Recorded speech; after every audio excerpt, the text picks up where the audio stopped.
Hello guys and welcome back again. This is one more time your teacher Richard Campos.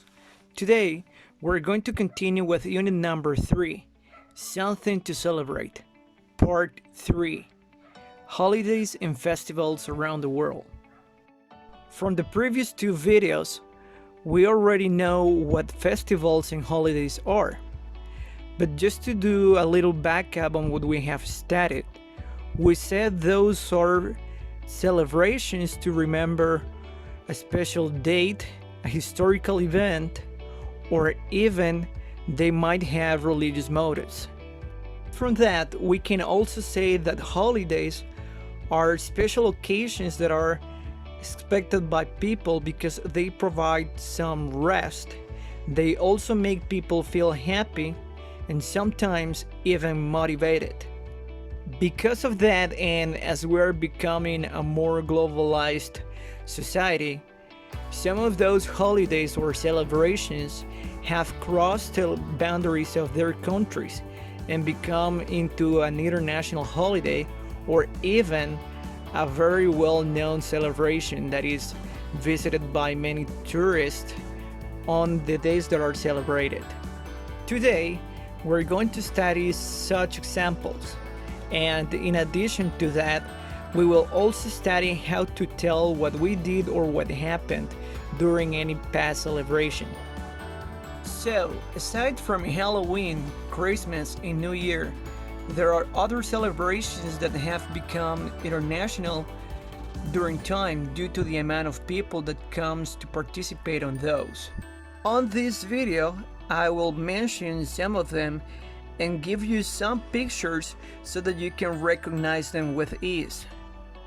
First of all, we have the running of the bulls in Pamplona. Then we have St. Patrick's Day. Also, we have the Oktoberfest. In addition, we have the Carnival in Rio de Janeiro. Also, we have the Fuji Shiba Sakura Festival. Also, we have the Burning Man Festival. And finally, the Harbin Ice Festival. Now, since holidays occur every single year, it is important to know how to refer to any events from the past. In those cases, that is when we resort to the past tense. To create simple past tenses, there is a really simple formula, which is we start by the subject, then we mention the verb in past form, and finally we add up the complement to the sentence. That structure applies for sentences. However, when we want to ask for information, we use the following structure. We start with the WH questions, like for example, what, where, who, and some others. Then we continue with the past form of the auxiliary verb do, which is did.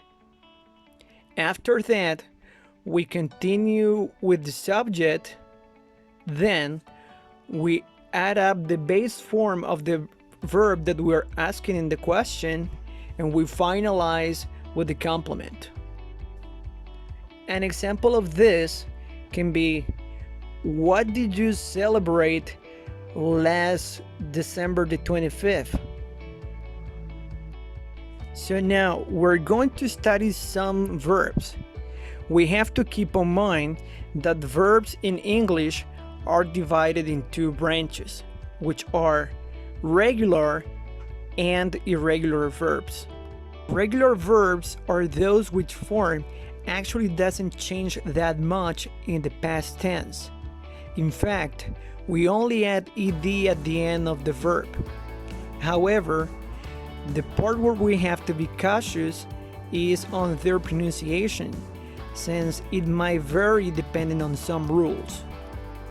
The first rule is if a verb ends on a silent E, we only add D at the end of the verb and we pronounce the verb as it is written. An example of this is motivate. In past form, it becomes motivated. As our second rule, we have if the base form of the verb ends in a voiceless sound, like for example, ch, va, k, p, s, sh, t, th, then the ending sound sounds like a T. An example of this is the verb skip. In the past form, it would be skipped. Then, as our third rule, we have if the base form of the verb ends in a voice sound like n, or v, z, d, th. The ending sound sounds like a D. Like for example, the verb arrive in the past form would be arrived.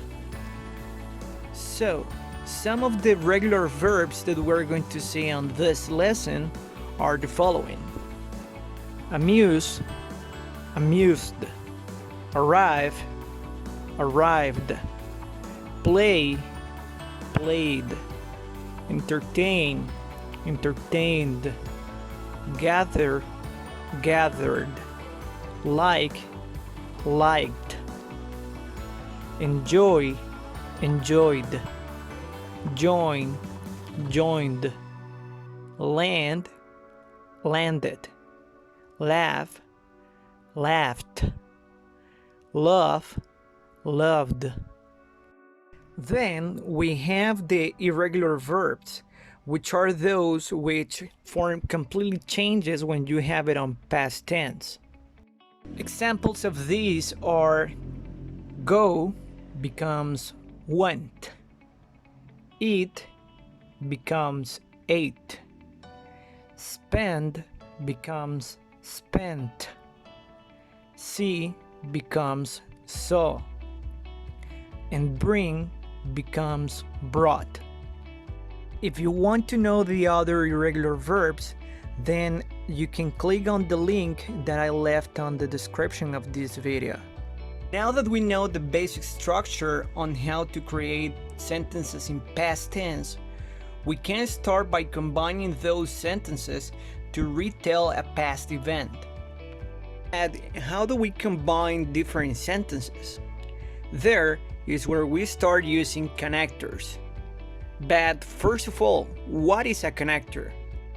Connectors are words that link two similar elements in a sentence. As we are studying past tenses, we're only going to focus on the connectors of sequence, which are first, second, third, finally, next, meanwhile, after, before, later, then, subsequently, first of all, by the time, eventually, at last, at the end, furthermore, further, moreover, another, in addition, also, in conclusion, to summarize, afterwards, firstly, secondly, thirdly, and in the end, soon. As an example of this, I will show you the next three sentences. I went to my parents' house last Christmas. I ate lots of food with them. I visited some friends. So to mix all this up together and make it in one sentence, I can use some connectors and say, I went to my parents' house last Christmas and ate lots of food with them. Then, I visited some friends. Now that we know the connectors and how to create sentences in past, we're going to do some exercise to practice what we have studied in this lesson. For this exercise, I'm going to give you a sentence in which you will have to change the verb to the past form. You will recognize such verb because it will be in parentheses.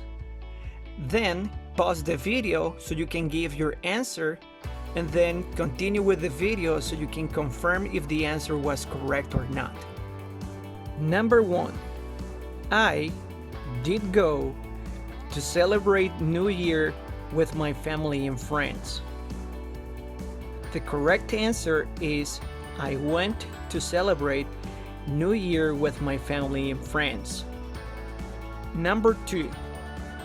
Charles did arrive on time to take the plane.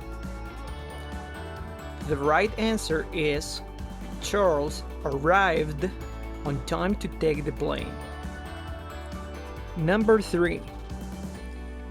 The Boeing 747 did land on Spain for Sue to participate on the running of the bulls. The right answer is the Boeing 47 landed on Spain for Sue to participate on the running of the bulls. Number 4. Yuki did come to his parents' house last year to assist to the Fuji Shiba Sakura festival. The right answer is Yuki came to his parents' house last year to assist to the Fuji Shiba Sakura festival. So for the second exercise, what we're going to do is this.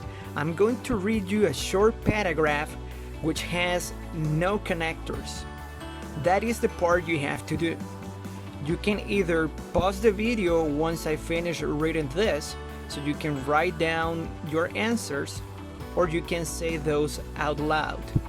Once you answered all of the blank spaces, you can continue with the video so you can hear the paragraph with the full answer. Last week, it was my best friend's birthday, so I decided to organize a surprise party for him. I invited all of his family and friends. I bought a cake. I was kind of nervous because I didn't know if all the guests would arrive, but all of them could make it. They even brought nice presents. It was a great party, and my friend was delighted. Now, it's time to hear the answer with all of the connectors added to the reading. It says, last week it was my best friend's birthday, so I decided to organize a surprise party for him.